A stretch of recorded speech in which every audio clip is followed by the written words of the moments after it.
Hello Booktube. Du coup aujourd'hui on est parti pour la vidéo de mes lectures du mois de février. Nouveau décor, ça change. Début février, j'ai commencé donc avec une de mes deux lectures que j'attendais le plus et j'ai acheté. C'était la saga donc de la saga Element de Brittany C. Cherries.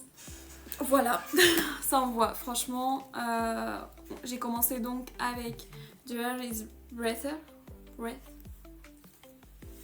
On juge pas en anglais. On a donc le premier tome qui est vraiment un roman bouleversant. Il y a des livres qui touchent de plein cœur, franchement, et qui vous marquent à vie. Enfin, celui-là, c'en est un.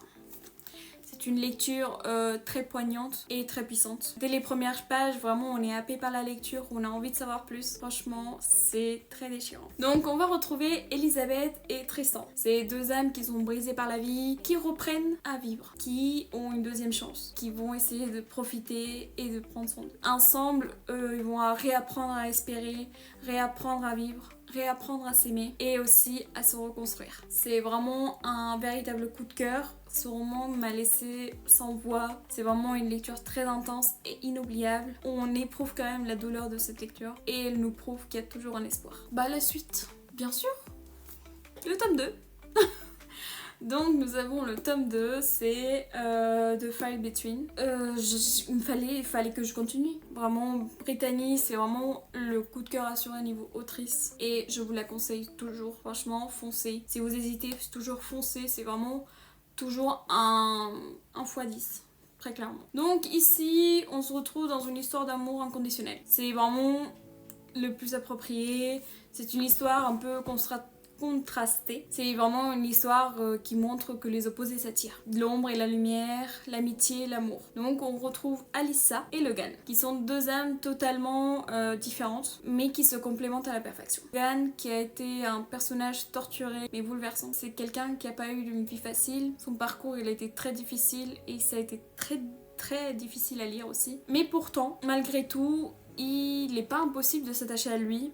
Son évolution au fil du roman est vraiment poignante et on adore vraiment voir la manière dont il lutte pour devenir une meilleure façon de lui-même. Et nous avons Alyssa. Vraiment, c'est un rayon soleil. C'est un personnage magnifique avec un amour inconditionnel et on retrouve une grande force et une bienveillance énorme.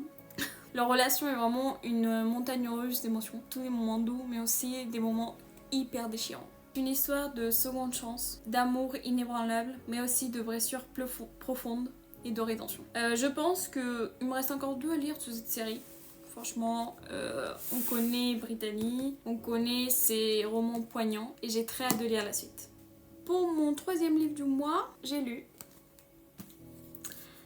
Soulbreaker de Alfred Edwin. J'avais déjà lu Troublemaker, je crois que l'année dernière, si je me trompe pas. Et franchement, j'attendais de le lire, j'avais adoré. Du coup, c'est une deuxième histoire. C'est un spin-off du coup de Troublemaker, c'est 2 histoires qui se passent en même temps. Et ben, une histoire très poignante et très dévastatrice. C'est une lecture très addictive et avec plein de tensions. Dès le début, franchement, l'intrigue nous emmène et nous happe et nous laisse aucun répit. Même jusqu'à la fin. Donc on va retrouver Kane et Maxime, qui sont 2 âmes tourmentées, manquées par des passés lourds et douloureux. Leur évolution est à la fois très poignante mais sublime. Ils vont s'entraider et ils vont survivre ensemble. C'est une histoire par contre à ne pas mettre sur les mains de tout le monde. L'auteur le prévient dès le début, c'est un roman qui contient des scènes très difficiles, de la violence, de la torture physique et psychologique, et des scènes très intimes et explicites, type prévention. Donc franchement, l'histoire par contre elle est très allaitante, chaque révélation, chaque plot twist nous emmène sur une autre révélation et c'est juste incroyable. Mon cerveau il en pouvait plus. L'histoire est parfaitement rythmée, sans aucun temps mort et vraiment les personnages secondaires ils sont juste incroyables. Entre Peter et Bonnie, ils sont très bien développés et très attachants. Et je vous le conseille, mais faites attention parce qu'il est vraiment compliqué à lire de temps en temps. J'ai continué avec une découverte. Si Book Addict qui l'a conseillé plein de fois sur Insta. Donc je parle bien évidemment de Indigo Rage. Waouh. J'ai découvert cette autrice comme ça et je suis très contente. C'est un mélange entre romance et intrigue et j'ai adoré. Et surtout, c'est une petite romance cow-boy. donc on adore en plus. C'est un équilibre parfait entre romance et suspense. Ce qui m'a marqué dans ce roman, c'est vraiment son rythme. Une fois que je l'ai fini, je me suis dit, ah, déjà. Ça m'a happé dès le début. C'était vraiment une enquête. On voulait savoir qui c'était et j'ai presque découvert. C'était pas loin. Vous me direz des nouvelles si vous l'avez découvert avant. Non mais franchement, c'est vraiment... Je me suis impliquée dans l'histoire, impliquée dans l'enquête. Et c'était incroyable, j'ai adoré. Donc on retrouve Wynne, qui est donc l'incroyable chef de police qui vient dans la nouvelle ville. Et on retrouve Griffin Eden. Les Eden, c'est ceux qui dirigent entre guillemets la ville, qui ont fondé la ville.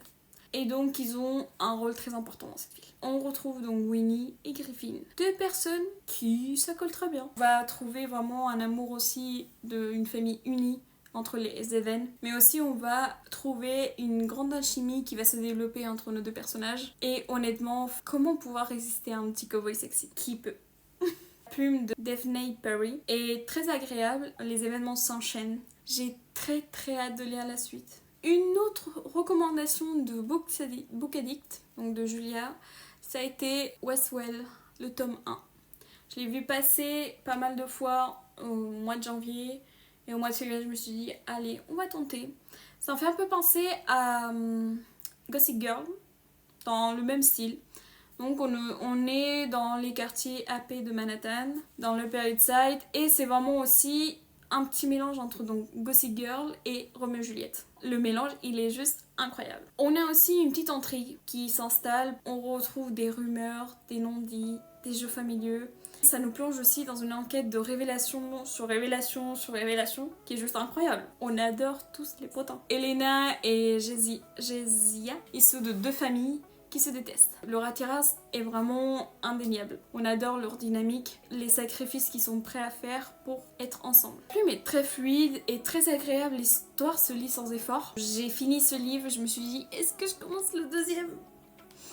Je me suis dit, on va attendre, parce que vraiment c'est des pépites. On verra plus tard. J'ai très hâte de lire la suite parce que je veux savoir la vérité.